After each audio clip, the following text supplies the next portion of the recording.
This is the homework helper for Chapter 9, Section 1 in the 8th grade workbook, Samples and Surveys. Let's start with number 1 here. It says Ronnie wants to know how often the average resident of his town eats out. He surveys 45 people as they leave a restaurant.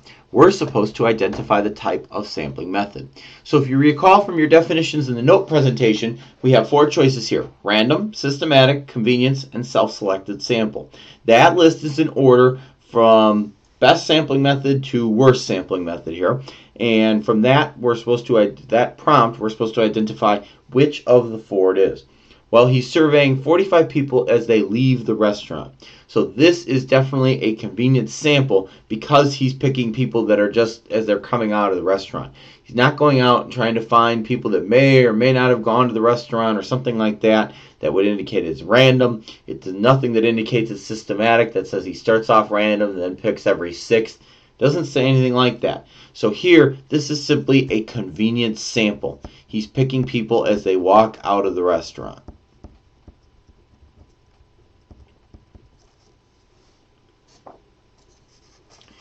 All right, let's take a look at one more similar question, question number 3. Question number 3 is asking us to determine which sampling method will better represent the entire population, and then we're supposed to justify our answer here.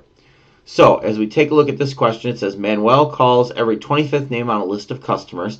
70% say they are satisfied. Well, since he's calling every 25th person, you've already figured out that that's a systematic survey.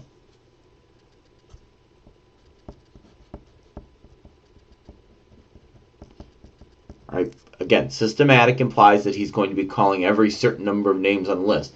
That number might be chosen randomly, but then he continues to use it over and over again. In the second one, it says Carolyn makes survey cards available to customers to fill them out. Well, here, because she's only picking, really only getting the people who fill them out here, that's really a self-selected sample. All right, because exactly as the definition says, as you saw there, they happen to just respond to the survey. So in this case, looking at those 2 options, systematic is higher on the list than self-selected. Again, in order from best to worst, it's random, systematic, convenience, self-selected. So since systematic is higher up on the list, Manuel's is going to be the better survey.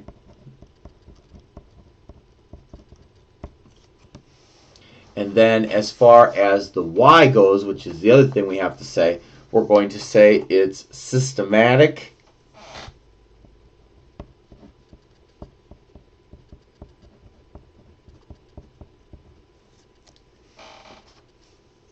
and then we'll further say here that because it's systematic, there is some randomness, although it's patterned randomness, some randomness to the sample. That's why things are higher up on the list than other choices, is because the more random they are, usually the better valid the sample is here. So with there being some randomness here to the survey,